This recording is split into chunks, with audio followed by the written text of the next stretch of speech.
Civil step अपना नया offline एक बैच अनाउंस कर रहा है जो आईएएस और एचएस दोनों एग्जामिनेशन को कैटर करेगा। और ये हमारे तीनों सेंटर में, चंडीगढ़, शिमला और घुमारवी, तीनों सेंटर में ये ऑफलाइन बैचेस एग्जीक्यूट किए जाएंगे। और जैसा कि हम आप लोगों को प्रमोट भी कर रहे हैं कि तीनों सेंटर के अंदर ही हमारी सेम ही फैकल्टी हर सेंटर में पढ़ाएंगे। तो इसी के अंदर सारे फैकल्टी मेंबर सेम रहने वाले हैं, same he set of faculties है जो तीनों सेंटर में बनाएंगे। क्योंकि एचएस और आईएएस एग्जामिनेशन में हम देखते हैं कि काफ़ी ज़्यादा टीचर ड्रिवन रोल है इसके अंदर। अगर best of the content, best of the faculty आपको मिलते हैं तब जाके इस एग्जामिनेशन को आसानी से क्वालिफाई किया जा सकता है, अदरवाइज ये काफ़ी ज़्यादा स्ट्रगल हो जाता है इस एग्जामिनेशन में।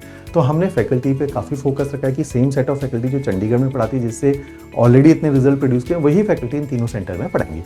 तो ये तीनों में ही आईएएस और एचएस के बैचेस एग्जीक्यूट किए जाएंगे। आपने अपने सेंटर स्पेसिफिक जहाँ पर भी आपको एडमिशन लेना है वहाँ पे ऑफलाइन भी आप लोग विजिट कर सकते हैं अपनी क्लासरूम।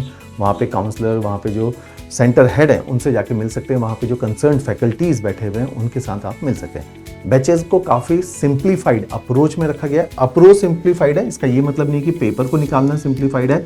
तो अप्रोच सिंप्लीफाइड का क्या मतलब है कि हम लोगों ने अलग अलग स्टेजेस बनाए इस एग्जामिनेशन में। क्वालिफाई करने में क्या होता है, केवल पढ़ने का रोल नहीं है। तो अगर हम लोग एक अच्छे टीचर्स क्या करते हैं, आपको 50% of the job is done, कि आपके पास अच्छी किताबें हैं, अच्छे टीचर्स हैं, तो वो अच्छे नोट्स बन जाते हैं, आपको सब्जेक्ट की अच्छी समझ आती है। लेकिन उतना पेपर निकालने के लिए पर्याप्त नहीं है। That is just 50 to 60% of the entire thing.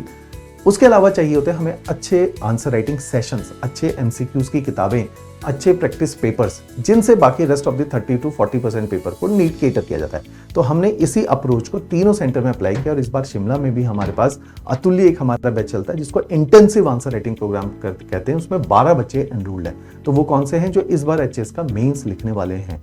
तो इस तरह के ये बैचेस काफ़ी हाई इंटेंसिटी बैचेस है, सेम फैकल्टी के साथ तीनों सेंटर में एग्जीक्यूट किए जाएंगे, जिससे हर जगह पे चांसेस ऑफ सिलेक्शन अब इंक्रीज हो जाएंगे।